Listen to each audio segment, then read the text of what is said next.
Chris Inglis's journey into public service began on a field trip. His Boy Scout troop stopped at the Air Force Academy, and the rest is history. He went on to graduate from the academy and earned degrees from 3 other top universities.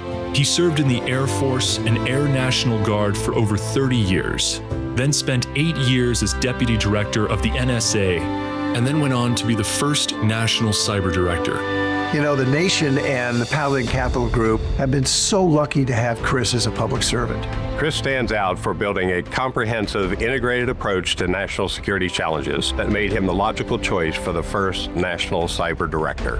When you serve for 30 years, you see technology evolve a lot. Chris understands how some innovations could hurt our national security, but also how those same technologies can help us. One of Chris's talents is understanding where the government and the private sector should be engaging. He set the standard for how cyber and AI will be approached for generations, if not centuries, into the future. But most importantly, he's a good guy. Someone you can trust. I guess you could say he's still sort of a Boy Scout. The fact is, we're all safer today because of Chris Inglis.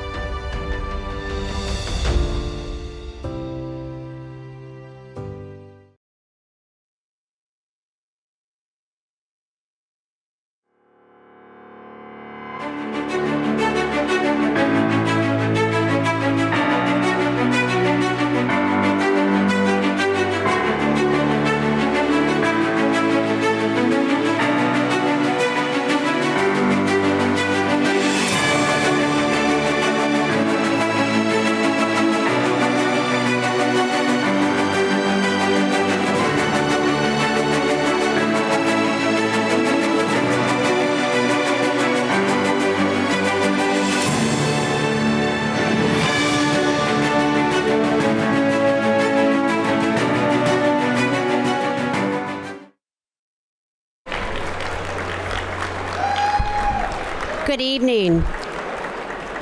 I have the honor this evening of getting everyone in the room to sit down. So once you do, I'll continue with tonight's program.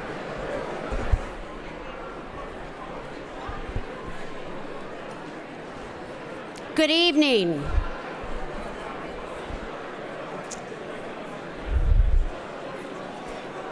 It is my honor to welcome you all to the 41st William Oliver Baker Award Dinner. I'm glad to see so many of you all are enjoying networking with your colleagues. Thank you, thank you. So tonight's turnout is genuinely a testament to the strength of the community and to the deep respect we all have for our honoree this evening. And out of respect for him, it would be great if everybody sat down. Thank you. It's a tough job. I get to do it. We are here to celebrate a leader who has fundamentally changed how we think about cyber risk and national security, the Honorable Chris Inglis.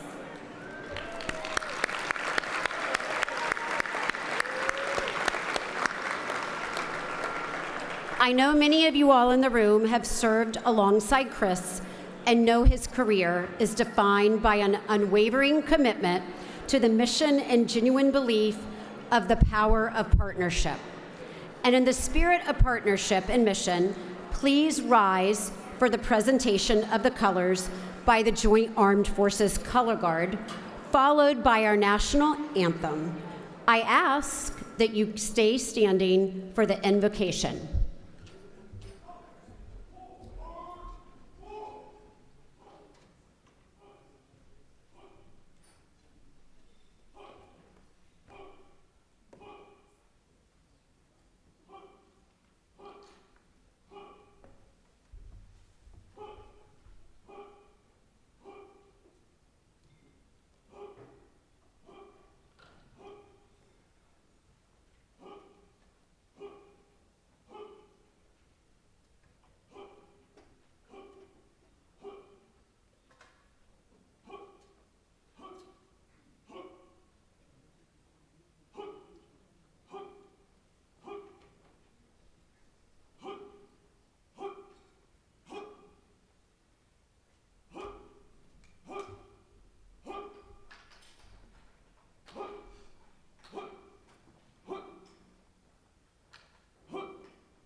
that so proudly we hailed at the twilight's last gleaming, whose broad stripes and bright stars through the perilous fight o'er the ramparts we watched were so gallantly streaming, and the rockets clear, the bombs bursting in air, gave proof through the night that our flag was still there.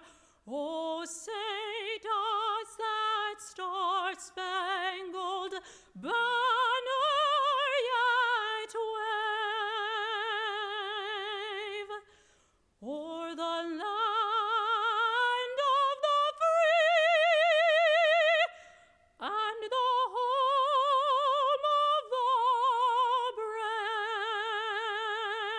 brave? Come, right shoulder, oh!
Please remain standing as I welcome Reverend Luther Alexander to the stage to deliver this evening's invocation.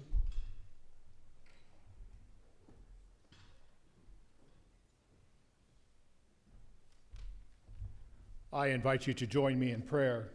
Let us pray. Eternal Father, strong to save, we are grateful for the privilege of returning this year to honor one of our own for his sustained excellence and commitment in intelligence and national security affairs.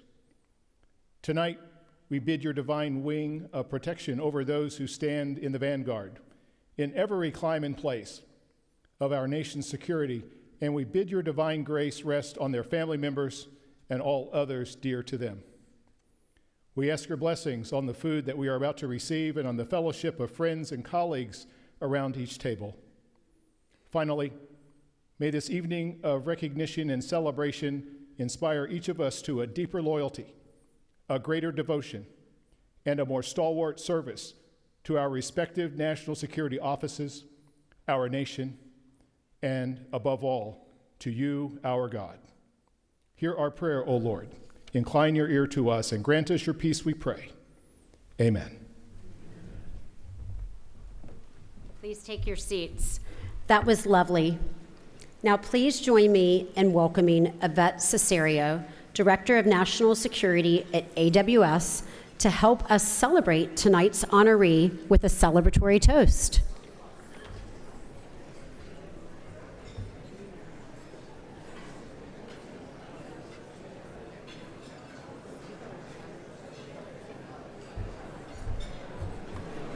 All right. Thank you, Suzanne. Hi, everyone. It is an honor to be here tonight with all of you as we celebrate a remarkable public servant and leader. He actually asked me to just say his name is Chris, and he's here tonight, but I don't think that's quite going to work, Suzanne. Our AWS team is proud to sponsor this evening celebrating Chris Inglis. When we stood up our national security team in 2014, we built a team built on a principle that Chris championed throughout his career. That government and industry must work side by side to defend our nation and have a deeply integrated approach to cybersecurity, one built on trust, transparency, and a shared sense of mission. Thank you. Throughout his career, Chris has helped shape how our nation approaches cybersecurity, intelligence, and public service in an increasingly complex world. But what sets him apart is not only his vision, it is the integrity, humility, and steady leadership he has brought to every mission and every team. Ladies and gentlemen, will you please join me? Let's please raise our glasses. To a leader whose impact on our nation's security will be felt for generations. To a career defined by integrity, innovation, and service. To Chris Inglis. Cheers. Yes.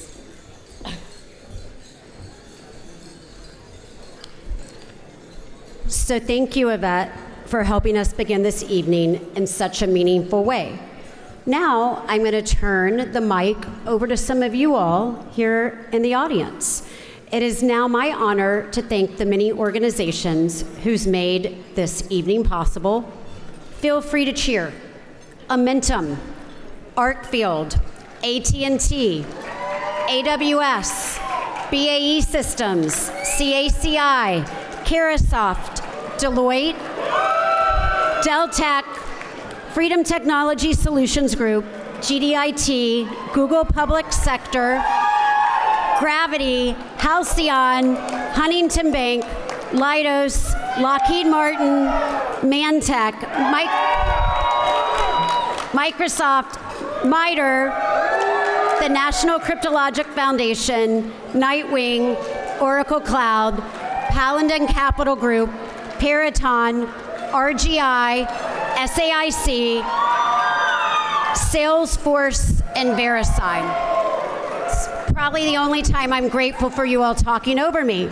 Your strong support is a testament to how much our community values coming together to recognize exceptional public service. Let's give all of our underwriters and sponsors a round of applause. And I would also like to welcome members of the press here this evening. Thank you for joining us. Tonight's program is being recorded and will be available on our website early next week. Compliments of Paladin Capital Group. You will also find a couple of books at your seats.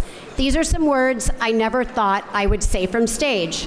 Sandworm, A New Era of Cyber War, and Cult of a Dead Cow.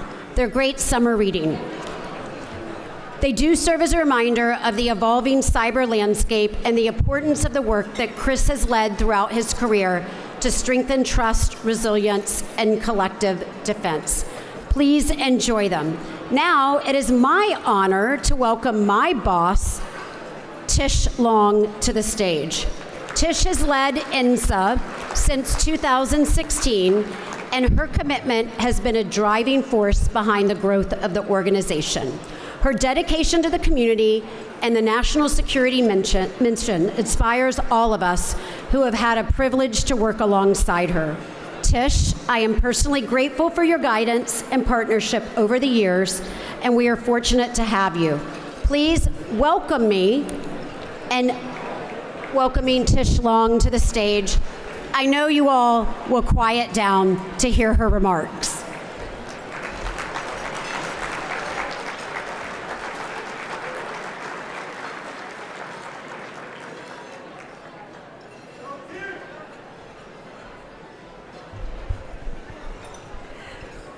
Thank you, Suzanne. I don't think it's any more quiet than it was when you were up here. That just means everyone's having a great time. It truly is wonderful to be with all of you this evening. And it's even better to see so many friends gathered to celebrate my good friend, Chris Inglis. To our sponsors and guests, welcome. And I especially want to recognize Chris's family.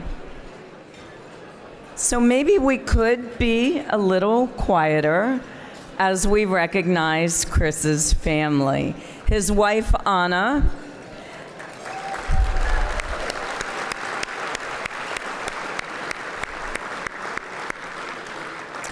their 3 children, George, Lucy, and Paul's wife, Carol, as well as Chris's brother, Robert, and Chris's Aunt Marge, who I had the delight of meeting earlier, who just celebrated her 89th birthday. Thank you for being with us.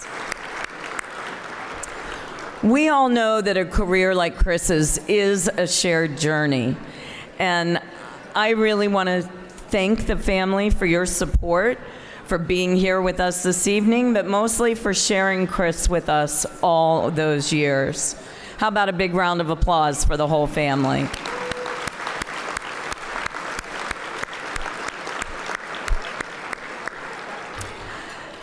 Before we move on in the program, I also want to recognize 2 very special tables.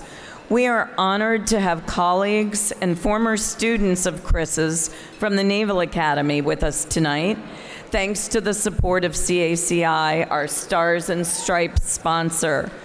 Please join me in thanking them for their service.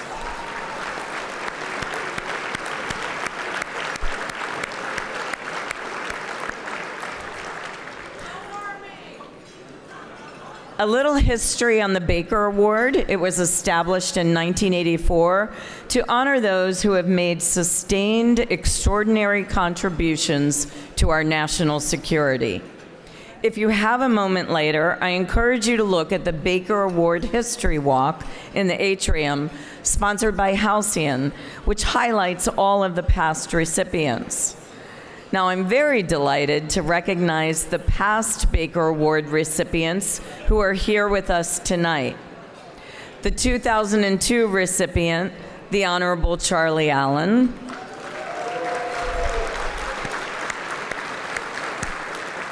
The 2006 recipient, the Honorable James Clapper. The 2007 recipient, the Honorable Bill Studeman. Excuse me, Admiral Bill Studeman. The 2011 recipient, not that Admiral Studeman is not honorable, but Admiral Studeman. The 2011 recipient, the Honorable Mike McConnell. I haven't seen Mike yet tonight. The 2013 recipient, the Honorable Mike Hayden.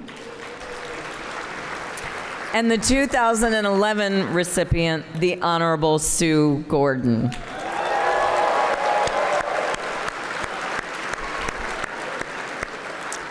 Now, please enjoy your dinner, enjoy the company at your tables, and we will resume the program, hopefully promptly, at 9 p.m.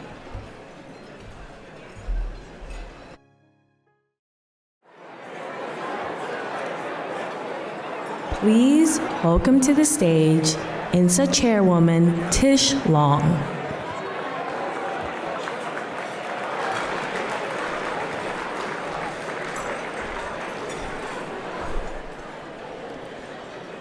I hope everyone has enjoyed their dinner or is still enjoying their dinner, because now we come to the heart of the evening. So if everyone could please take their seats, because we are ready to begin the show. Chris Inglis has been a defining figure in national security for decades. As Deputy Director of the National Security Agency, and later as our first National Cyber Director, Chris has navigated some of the most significant shifts in our technological and geopolitical landscape. He is known for a rare ability to bridge the gap between technical complexity and strategic mission.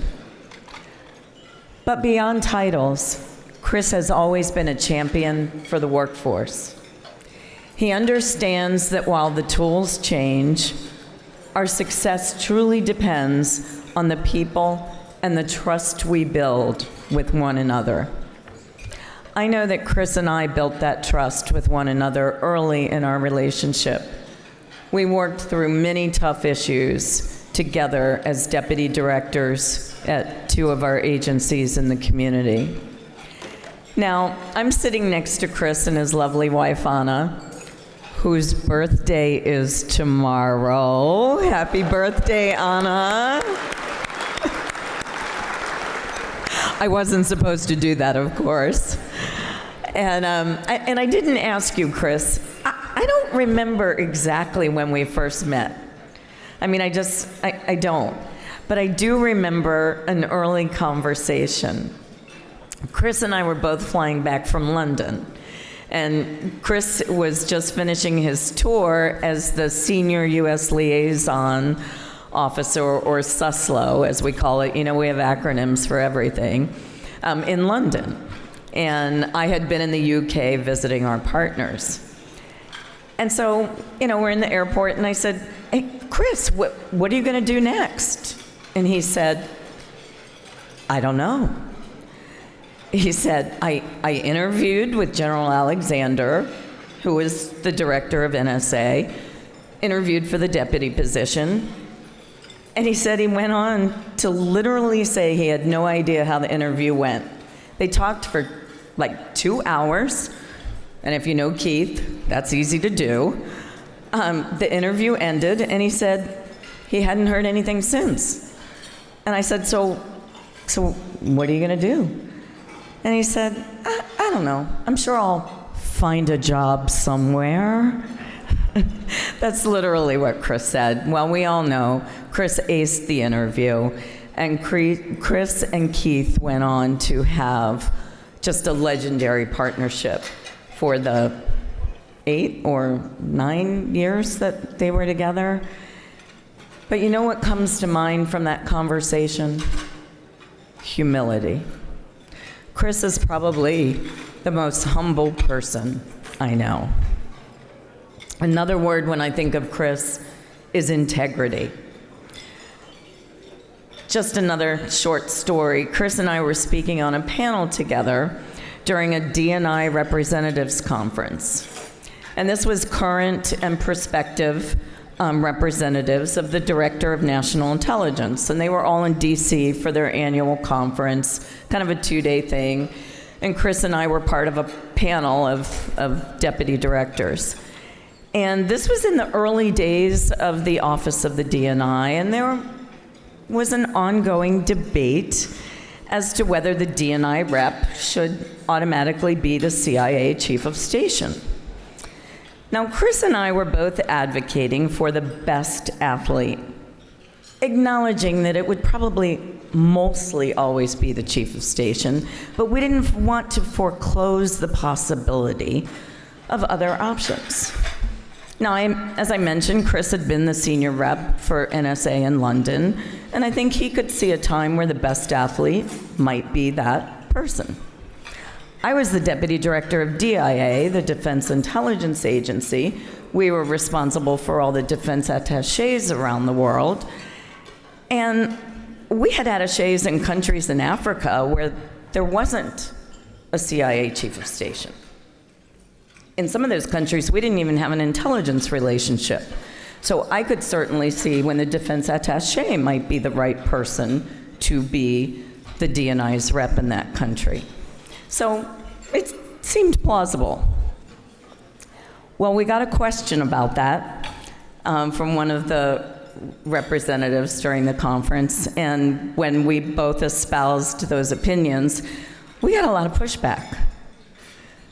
I don't know if you remember this, Chris. I'm sure you do. And one rep in particular, I mean, he was just adamant that CIA could only do the job effectively. And I love CIA, worked there for several years. But this individual said, I mean, after all, CIA is the only entity in the intelligence community that worked directly for the president. The only entity that was not embedded in a department, and therefore not beholden to a secretary. In other words, someone other than the president. And I was kind of speechless at what was being insinuated. Chris, on the other hand, responded eloquently, very matter-of-factly, as he always does. We all work for the citizens of this country, not any individual.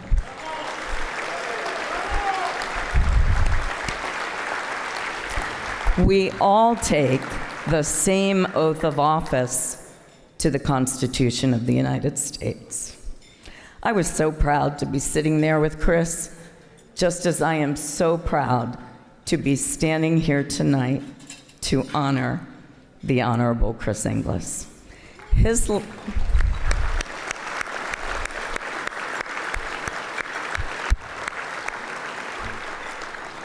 legacy is one of partnership and quiet, effective leadership.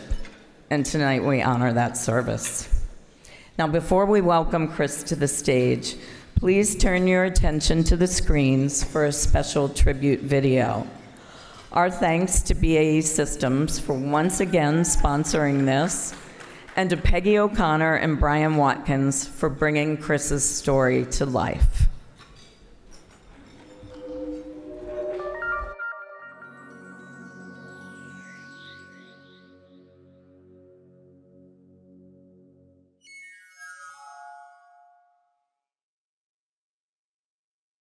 He works like a dog.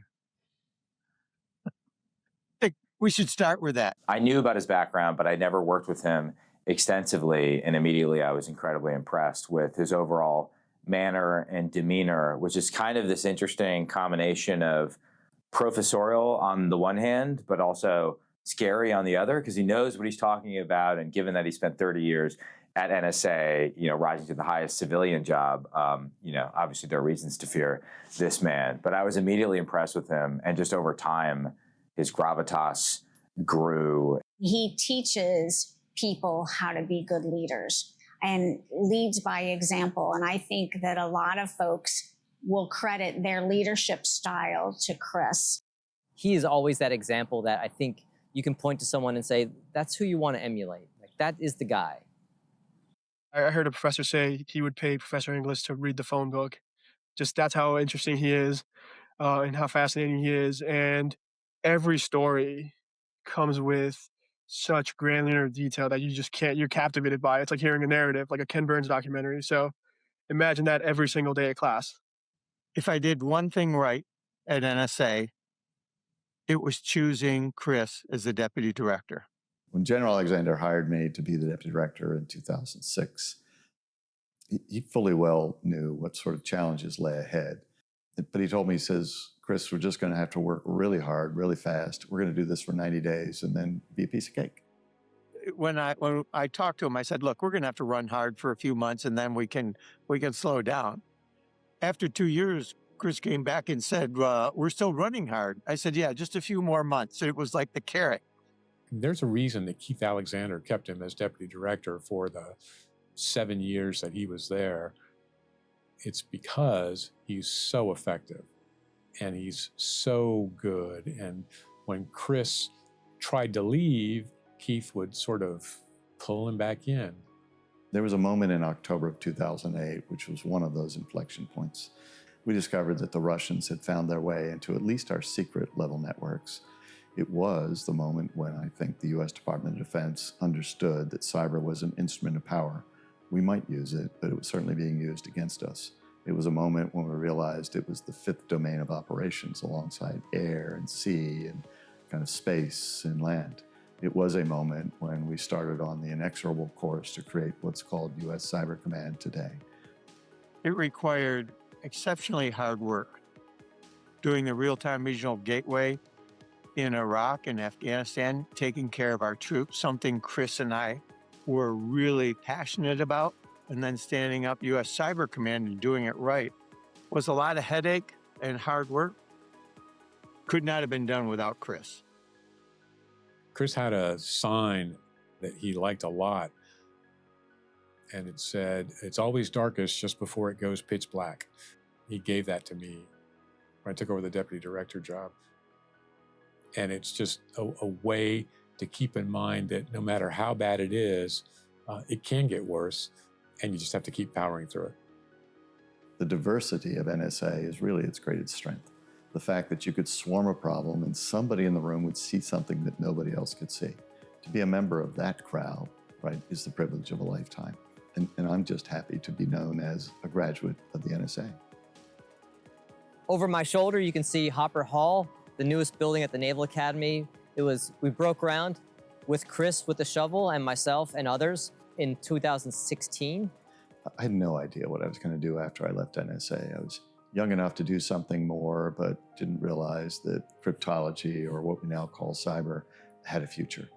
And so when the dean of the Naval Academy made a pitch to me of, hey, you could come down here and teach at the Naval Academy, I wondered why I was the right choice for that. But he said something that actually immediately tugged at my heart. He says, would you like to live another 50 years? I said, well, that's not going to happen. He goes, but these kids will. You could come down and make an investment in them, and that will then kind of cascade through decades. But he also had a great hand in encouraging cyber curriculum at the Naval Academy, developing a core courses for all midshipmen in cybersecurity, as well as developing our cyber operations major, which was one of the first in the nation. Paul Tortora was the director of the Cyber Center at that time. He had a really good sightline about the sorts of things that should show up in there. But one of the things that I helped with was to insist that it have a SCIF, a secure facility in it. Chris's advocacy of a classified space actually is changing the nature of every midshipman that's been graduating since 2020. They now have a regular awareness of operations across the globe, not just limited to cybersecurity, but all what the Navy Marine Corps is doing across the fleet. He was a real champion for ensuring that we got that SCIF delivered. Since it's been in place, it's been a huge boon for the Academy at large. He actually shared an office. He went from being the deputy director of the NSA with a great office to sharing an office.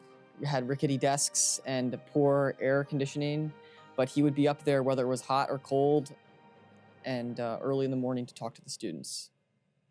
Thank you, Mr. Inglis, for all of your years of service to our nation, for all that you've done to keep us safe, and also for coming to the Naval Academy and for spending so much time and energy and passion working with students.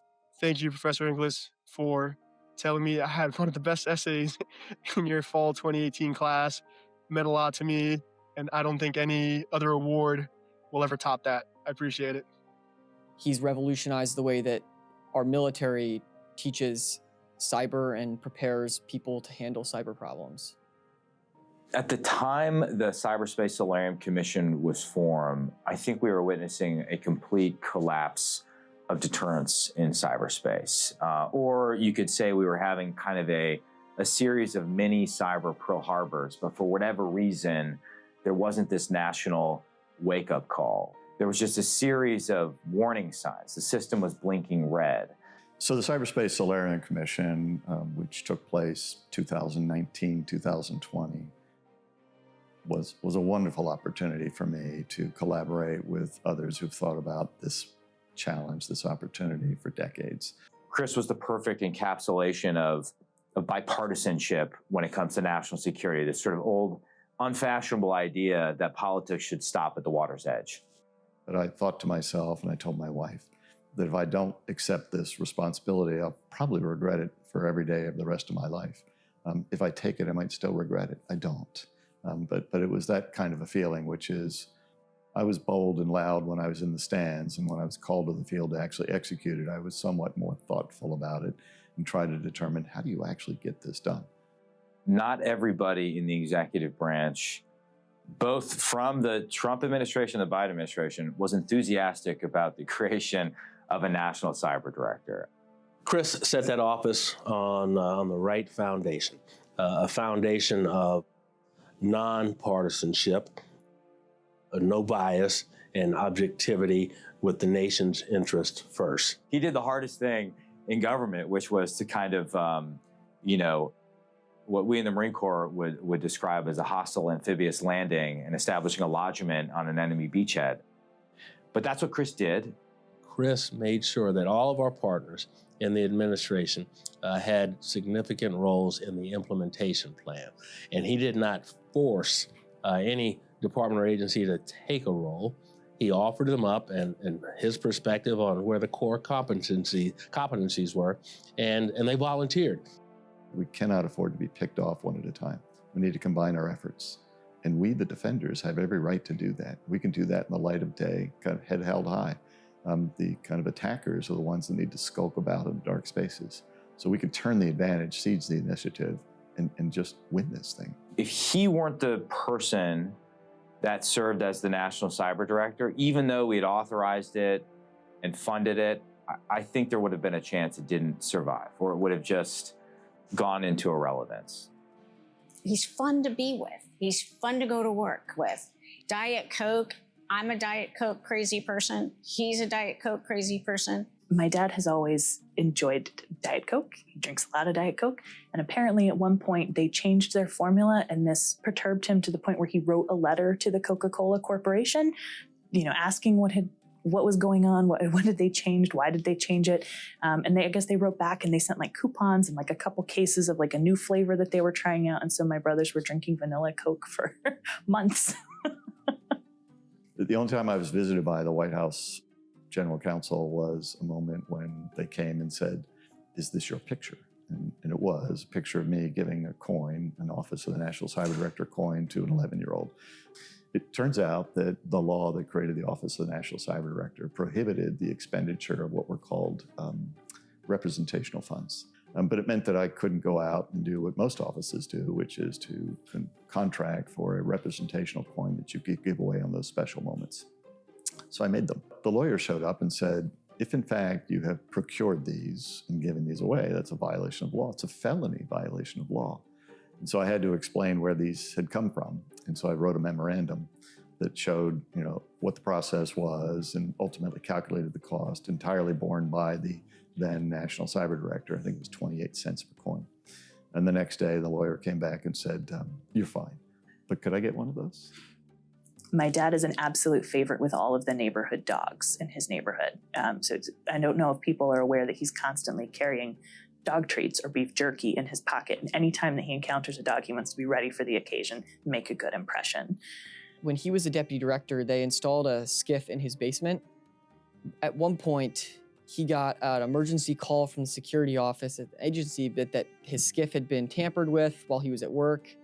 They were sending security officers there to go find out who had broken into the skiff. And when they arrived, they found that Paul had tried to break into the skiff because that was where Chris hid the Christmas presents every year. Yeah, I don't think he hid them there anymore after that year. He realized it was a dangerous place to hide them. Because the armed security guards showed up with rifles, and Paul was like 9 years old. I do think that for all of the ways that he served, right, in the Air Force, at the NSA and the Office of the National Cyber Director, Dad will tell you that for him, his most important title was always Dad. He's very proud to be a grandfather now. It's something he's been looking forward to for a long time. And he spends all of his time figuring out how can he convince my niece to come to the Navy football games with him. We are so grateful that in all of his career, he always made time for us, always made us feel like we were not only important, but the most important. That's something that I hope we all would like to live up to. Here is how you lead an organization. It's not just saying, I'm going to do the right thing. It's doing the right things, being seen doing the right things, and doing it time after time after time. That's Chris's legacy. It almost reminds me of the Washingtonian or the Cincinnatus ideal of someone who isn't seeking the limelight or a great leadership position, but when called to serve, answers that call. I aspire to be Chris Inglis in personal and professional life, the ability to connect with everyone. Yeah, he's a special guy, right? Special leader. And you're lucky to have worked for him. I'm confident and even more hopeful that he knows how much we value and appreciate him, not just for what he's done, but what he is continuing to do for our nation. I think he's prepared the next generation to take the watch. He's instilled in hundreds of midshipmen and young people a desire to improve American national security. I think he can rest easy going on to the next phase in his life, knowing that he's done his service, his duty. Chris, congratulations for winning this award. You got it the old-fashioned way. You earned it. You're the best leader, the best friend, and the hardest working guy I've ever met. It was an honor and privilege to work with you. Thank you. The thing that gives me great fulfillment in the moment is knowing that I live in a world full of good people. You have only to open your eyes to see someone who's lending a helping hand, who's committing an act of public service, who's committing an act of visible public integrity. I mean, there are any number of people from whom we can derive great inspiration, great hope for the future. And many of those are extraordinarily young people. To the point that I make in cyberspace, what if they had to beat all of us to beat one of us? What if each of us could make a contribution to all of us? That, I think, is the great hope of public service.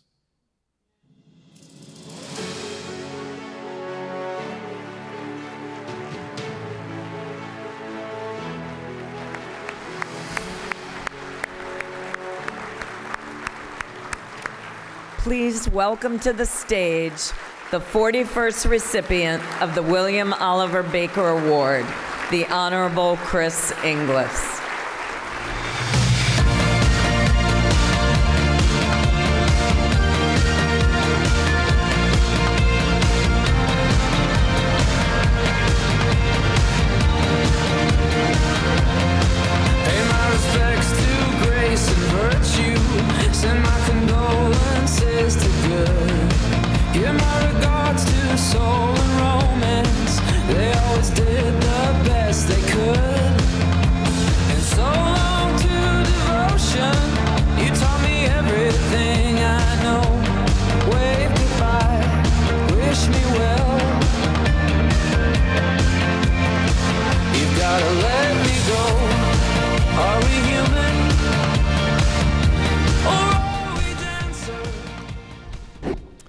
So, wow.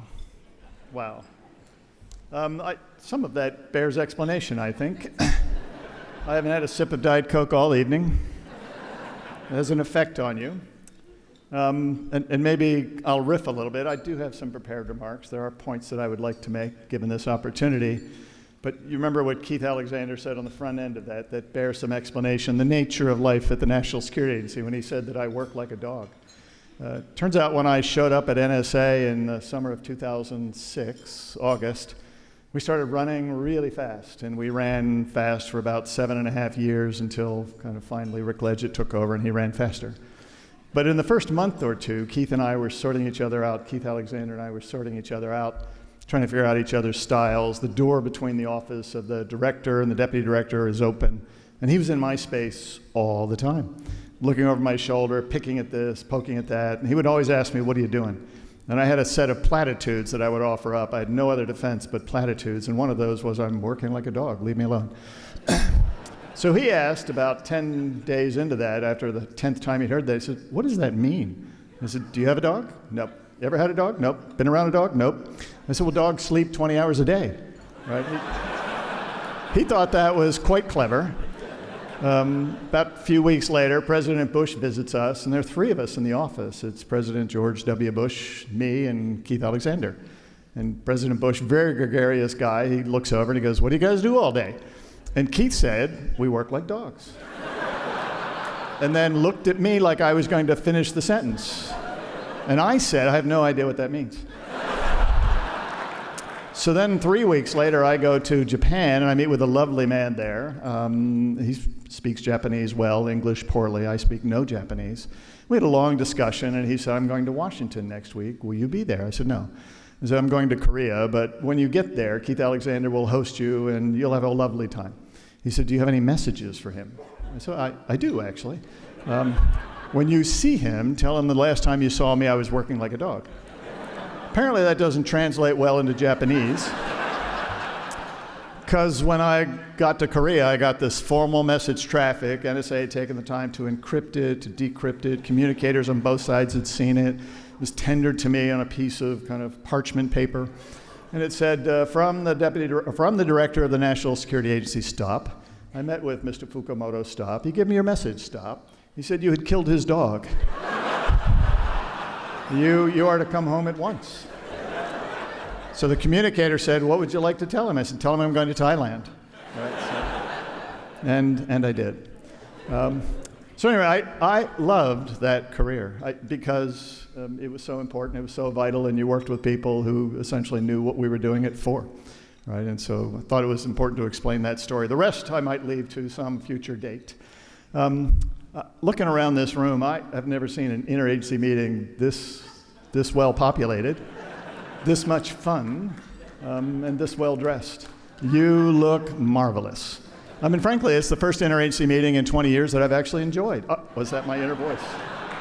So, I know all of you kind of have been kind of poring over various things. Some of you are tempted to look at your cell phone. I would ask you to turn them off now. If you haven't, hold them up, point them towards me. I'll turn it off for you, and I'll scour them while we're at it. It turns out I can't do that anymore. But I wish I could. So let me get serious about what I do want to talk about. I've really enjoyed catching up with all of you this evening. You have outdone yourselves in every way imaginable. In sartorial splendor, that's for the CIA persons in the room. In enthusiasm and in comity. It's a strange word for an interagency meeting, but I think there is real comity in the room, real collaboration, real kinship, a real sense that we're engaged in something that is worth doing together. Looking out at all of this, it makes you know that you're not in Kansas anymore. You're not even in the Ops 1 cafeteria at NSA if you've ever been there. But recognizing that the evening is long and it may soon challenge the patience of even the extroverts, I'll be brief in my remarks, but I'd like to be pointed in them. But after all, NSA is better known for listening than in speaking, so I'll try to be brief. Let me first offer heartfelt thanks to INSA for this honor, and a particular thanks to all of those who put on this evening. This has been months in the making. I've kind of seen kind of bits and snippets in the corners as they've kind of approached this day, but it's no trivial thing to put this number of people in this kind of dress and this kind of venue and pull it off as a coherent activity that we all enjoy, and I have massively enjoyed it. If I'd just been a participant sitting at the edge, I would have enjoyed it all the same. And so I'd like to thank Stephanie Beluga Nasuna, Peggy O'Connor, Toya Rich, Allie Bailey, Kate Tobin, Tish Long, and probably some number of others whose names I don't know, but who've all, like the community we come from, served in silence and simply worked to get the job done. So thank you for doing the impossible so very well yet again. So thank you.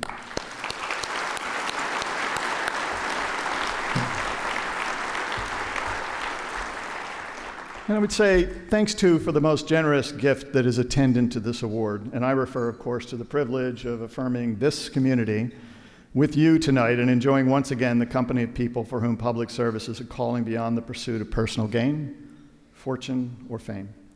William O. Baker is a most fitting exemplar of that service. Raised on a poultry farm in Chestertown, Maryland, he was inspired by his mother's self-taught use of chemical engineering to combat the farm's various insect challenges. And he then set out in a lifelong career that harnessed science in service to community, nation, and allies. One that in his case enabled Allied victories in World War II, an extraordinary string of innovations during his leadership of Bell Labs, whose scientists during his tenure twice won the Nobel Prize in physics. In the noblest tradition of public service, he lent his vision and technical skills to others, to include his service as an advisor to 5 United States presidents and the U.S. intelligence community, imbuing in each of them the strength of his wisdom, but applying that to the strength of the nation and allies, and something that endures to this day. The list of Baker Award recipients is similarly humbling, and I have had the privilege of working for many of them. Most memorably, Mike McConnell, Jim Clapper, Charlie Allen, Ken Minahan, Mike Hayden, Keith Alexander, Sue Gordon, Stephanie O'Sullivan, Dutch Rupersberger, extraordinary public servants whose own service has indelibly shaped my own. I can remember a 2002 discussion with Mike Hayden in which he asked me to consider taking the job known as the Special U.S. Liaison London, known as SUSLO to community insiders. Only a few months before that discussion, Mike had convinced me to forego an opportunity to return to a full-time flying career in the Maryland Air National Guard with his cunning use of 3 magic words. He simply said, "We need you." And so it was little surprise that he would work further magic on me in his description of the purpose of my assignment to serve as SUSLO in London. In Mike's words, and I remember these clearly, crisply, it was to create a sense of indebtedness. Now, while I thought that was a pretty curious way to describe the desired impact of my service abroad on a long and trusted ally, I was all in. I really wanted that job. I thought that we could do great things in that job. And I spent the next 3 years engaged in a collaboration that remains a gold standard. As good fortune would have it, 3 years later, I had an office call with Mike on my way back into the community. He had moved on to be the Principal Deputy Director for National Intelligence, and he got straight to the point. He said, "It's great to see you back. Do you now feel indebted?" I was like, "Oh." You meant me? And he goes, "What did you think I meant?" I'm clever. I knew all the time. But it wasn't the first time that I was to experience the aha moment attendant to Mike's observations on the way of things. And more importantly, that was the effect, that sense of indebtedness that I have in every assignment that I've had in my career from then until now. In these turbulent moments, when the headlines often focus on valid threats, geopolitical tension, multiple kinetic wars, cyber, weakening coalitions, climate change, political rancor, it's easy to fixate on the macro challenges, which must be addressed. But it's important, I think, to recall that this nation is no stranger to contingency and crisis, and to acknowledge that what often vexes us more than anything else in this particular moment is us. Before we can focus on the question of how best to employ institutional power, it's even more important to answer the question of how each of us intends to use our personal power. The idea is not new, and it's not mine.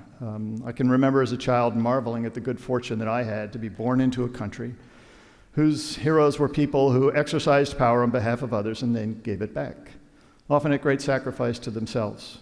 George Washington, Joshua Chamberlain, Abraham Lincoln, Clara Barton, Dwight D. Eisenhower. They were the heroes of my early civics lessons that defined the promise of that America through what John F. Kennedy memorably told us in his first inaugural address for what they could do for their country. My late parents, Robert and Kathleen, and my Aunt Marge, who's with us tonight, were and remain both products and custodians of that tradition, a tradition they seldom discussed, but unfailingly manifested in the contributions they made to family, community, and nation. My dad earned a Silver Star on the fringes of the Battle of the Bulge. He's buried with Mom at Arlington. A memorial marker for my younger brother, Pat, who was lost at sea in 1983 on an A-6 mission off the USS Eisenhower, stands a short distance away. Notably, Dad said nothing of the service that his internment at Arlington represents until he was well into his 80s, and only because we asked him. I learned from that greatest generation that while America is often greater in its aspirations than in its performance, the central question for each generation remains one of, what is the purpose of its power? At an individual level, the question is deeply personal, and one that we each answer every day of our lives. It's not one that we actually ask ourselves frequently enough, though we are blessed to live in the company of many who do. The concept for me was nurtured by the steady stream of daily lessons on that foundational question from my parents, relatives, teachers, community leaders in the open spaces and corners where education, scouting, and sports offered a venue for understanding my role in a free and open society that audaciously sought to achieve what the framers called the pursuit of the blessings of liberty and, not or, and the common defense. While I could not have sourced the quote until much later in life, the common theme was a refrain from Edmund Burke's 17th century observation that all that's necessary for the triumph of evil in the world is for good people to do nothing. No venue was more impactful for me than the dinner table, a daily gathering of the family where the events of the day were discussed and subtle but durable lessons were conveyed about what each of us was doing to earn the gifts of that society. Dad's job at the telephone company came up often enough for me to understand the Bell System's concept of universal service. Whether you lived next door or 20 miles from the phone switching center, you deserved and got equal access to the system. And dinner waited until Dad had accomplished the duties of the day, period. The larger lesson for me was that we can decry those who abuse power, but the solution remains as it has in all times on those who stand up, stand in, and use their power, both personally and formally conferred power, to make a difference simply because it benefits something outside of themselves. That is the nature of public service that has long inspired me and makes me all the more grateful to have spent my life among such people. Public service is not an ideology or a vow of poverty. It's defined by their beliefs turned to action, particular beliefs. They know that humans' best work is inspired, not compelled, and that innovation is most often the result of the marriage of that inspiration and compelling need. They know that collaboration is an optimal mode of human performance requiring transparency, commitment to the needs of others, and that it cannot be achieved through static divisions of effort that are outrun by the agility of an ever-changing world.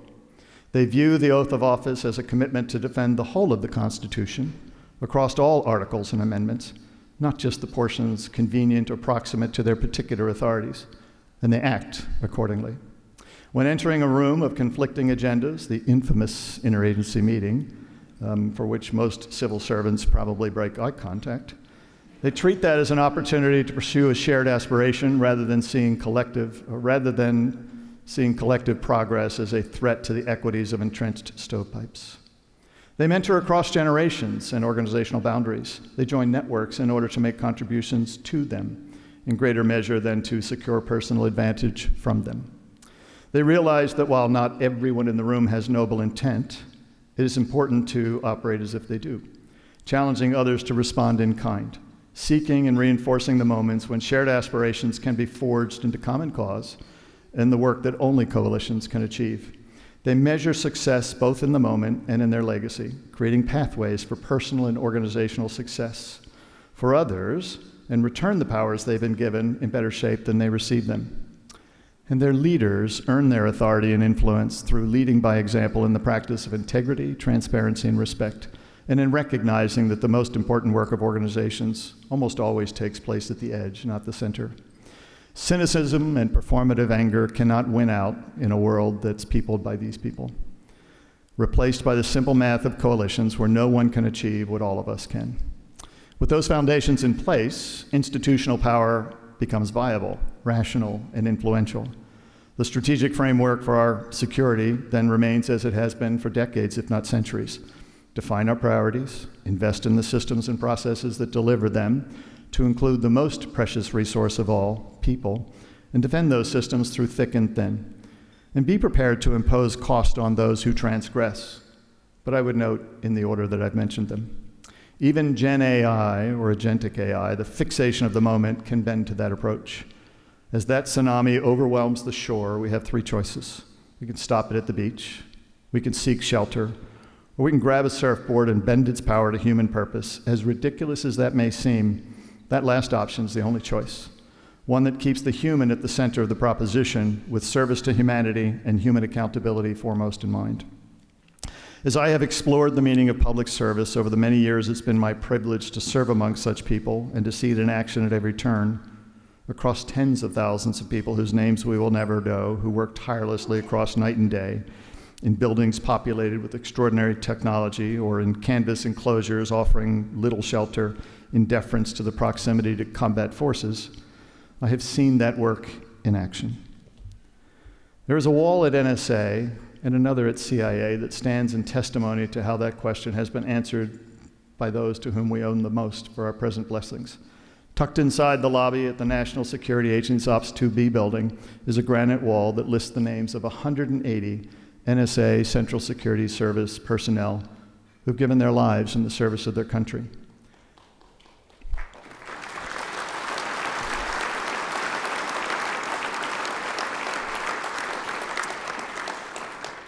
"21 were added to that wall during my time as Deputy Director from 2006 to 2014.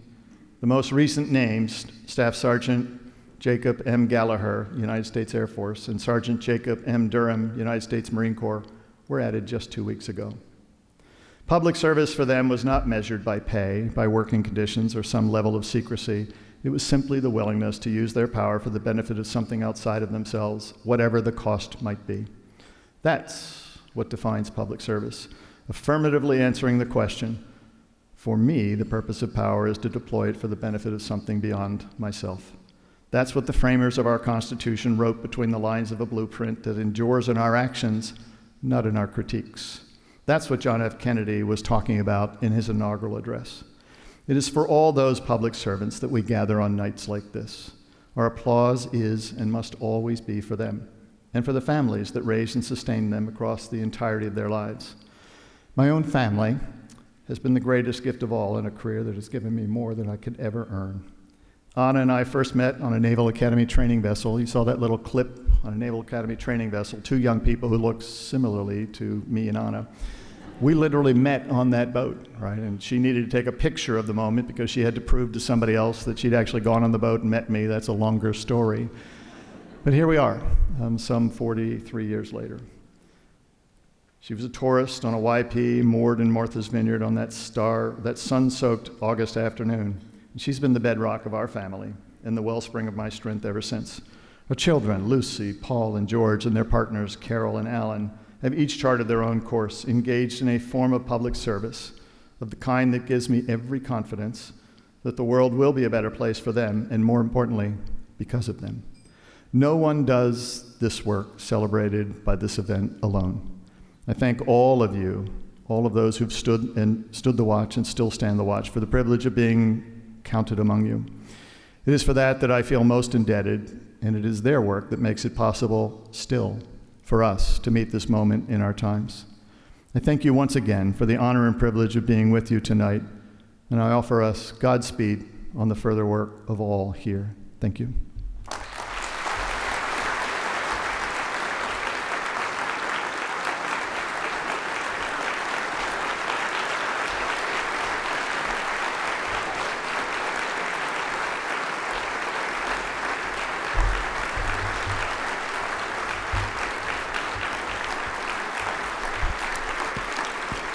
Chris, thank you for those inspiring remarks, and thank you to your lovely family for the extraordinary service. What an incredible evening. On behalf of all of us at INSA, and I include all of our staff and our graduate student interns, thank you for being part of the celebration. A sincere thank you also to our sponsors and the INSA team who brought this together, especially Toya Rich, Albie Bailey, and our amazing policy interns, Stephanie Beluga-Nasuna and Kate Tobin and Peggy O'Connor. The flowers at your table are compliments of AT&T, so make good use of them and take them home. Thank you, AT&T. And for those of you all who are not quite ready to call it a night, please join us back where the welcome reception was held in Robert's Restaurant, courtesy of Deltec for our after-hours reception. Thank you again for joining us this evening. Good night, safe travels, and enjoy the rest of your weekend. Pay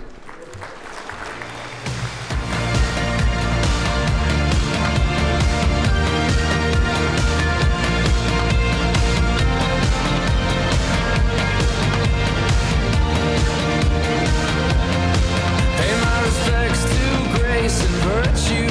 Send my condolences to good. Give my regards to soul.